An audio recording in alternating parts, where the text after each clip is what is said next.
Sejak awal 2020, dunia digemparkan oleh virus yaitu virus corona. Virus ini menyerang sistem pernafasan dan bisa mengakibatkan kematian. Virus ini telah tersebar di berbagai belahan dunia.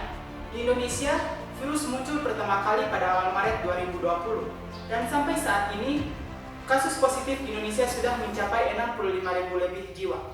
Lalu apa sih penyebab virus corona itu? Infeksi coronavirus disebabkan oleh virus corona itu sendiri. Kebanyakan virus corona menyebar seperti virus lain pada umumnya. Seperti yang pertama, percikan air liur penyedap seperti batuk dan bersin. Yang kedua, menyentuh tangan atau wajah seseorang yang terinfeksi. Yang ketiga, menyentuh mata, hidung, atau mulut setelah memegang barang yang terkena paparan cairan air liur penyedap. Dan yang keempat, tinja atau feses, namun ini jarang terjadi. Lalu apa saja gejala virus corona itu? Virus corona bisa menunjukkan beragam gejala pada pengidapnya. Gejala yang muncul ini tergantung seberapa serius infeksi yang terjadi. Berikut beberapa gejala virus corona yang terbilang ringan. Gejala ringan yang pertama, hidung beringus. Kedua, sakit kepala. Ketiga, batuk. Keempat, sakit tenggorokan. Yang kelima, demam. Dan yang keenam, tidak merasa enak badan. Untuk gejala berat, hal yang perlu ditegaskan, infeksinya dapat berubah menjadi bronkitis dan pneumonia, sering mengakibatkan gejala yang seperti yang pertama, demam yang mungkin cukup tinggi bila pasien mengalami pneumonia. Yang kedua, batuk dengan lendir. Ketiga, sesak napas. Dan yang keempat, nyeri dada atau sesak saat bernapas atau batuk. Virus corona memang membawa dampak yang berbahaya bagi hidup kita. Namun, bukan berarti kita harus menyerah pada virus ini. Lalu, apa yang bisa kita lakukan? Pertama, jangan menyentuh mulut, hidung, mengucap mata apabila tangan dalam keadaan kotor. Karena tangan bisa menimbun kuman dan virus yang tidak kita sadari. Kedua, wajib memakai masker apabila batuk dan berada di tempat keramaian untuk mencegah penyebaran virus corona. Ingat, jangan gunakan masker lebih dari 1 hari karena masker dapat menimbun virus dan bakteri yang dapat berkembang biak. Yang ketiga, tutup mulut dan hidung dengan lengan bagian dalam atau memakai tisu apabila batuk dan bersin. Keempat, hindari menyentuh hewan liar. Hewan liar juga berpotensi menularkan virus dan bakteri, termasuk virus corona. Yang kelima, rajin mencuci tangan dengan sabun sesuai standar kesehatan.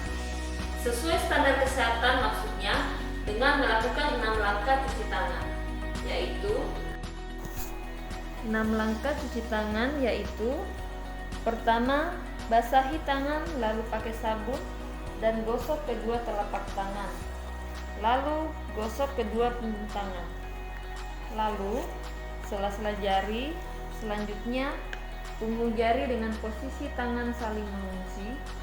Lalu gosok ibu jari dengan memutar, dan terakhir ujung jari diputar pada telapak tangan. Setelah itu bersihkan dengan air mengalir dan keringkan tangan dengan tisu.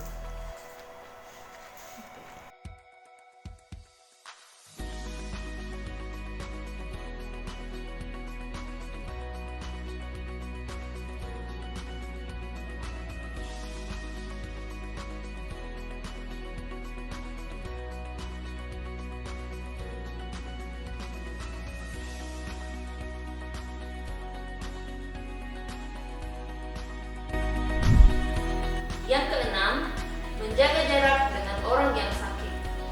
Jarak aman yaitu 1-2 meter untuk menjaga kita aman dari jangkauan virus.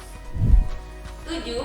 Rutin bersihkan benda atau peralatan yang sering dipakai bersama dengan cairan disinfektan karena partikel virus bisa menempel pada benda tersebut saat kita menyentuh gagang pintu, tegangan tangga, tombol lift, kursi, dan benda lainnya.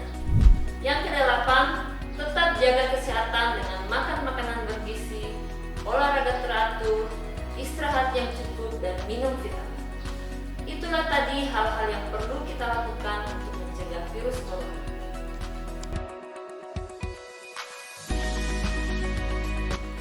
Saat membaca atau melihat pemberitaan terkait coronavirus atau COVID-19, seringkali muncul istilah OTG, ODP, dan PDP. Mungkin masih banyak orang yang kebingungan dalam membedakan dan mengetahui penanganan yang didapat dari ketiga kriteria tersebut. Perlu dipahami kriteria tersebut dibuat untuk pengelompokan resiko serta penampakan gejala dari orang-orang yang mungkin sudah terpapar virus COVID-19. Namun, apa sih yang membedakan istilah tersebut? Yang pertama yakni OTG atau orang tanpa gejala. Orang yang tidak bergejala dan memiliki risiko tertular dari orang positif COVID-19 dan orang tanpa gejala merupakan kontak erat dengan kasus positif COVID-19. Yang kedua adalah ODP, orang dalam pemantauan. Orang yang mengalami demam lebih dari 38 derajat Celcius atau riwayat demam atau gejala gangguan sistem pernafasan seperti pilek, sakit tenggorokan, batuk, dan pada 14 terakhir sebelum timbul gejala memiliki riwayat perjalanan atau tinggal di negara atau wilayah yang melaporkan transmisi lokal. Kemudian, orang yang mengalami gejala gangguan sistem pernafasan seperti pilek, sakit tenggorokan, batuk, dan pada 14 terakhir sebelum timbul gejala memiliki riwayat kontak dengan kasus konfirmasi atau probable COVID-19. Yang ketiga adalah PDP atau pasien dalam pengawasan.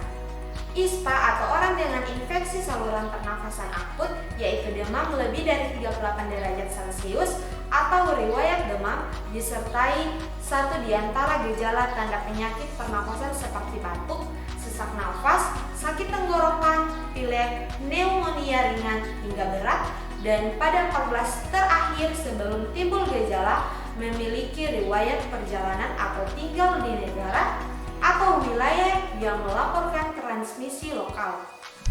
Kemudian selanjutnya, orang dengan demam lebih dari 38 derajat Celcius atau riwayat demam atau ISPA dan pada 14 terakhir sebelum timbul gejala memiliki riwayat kontak dengan kasus konfirmasi atau probable COVID-19.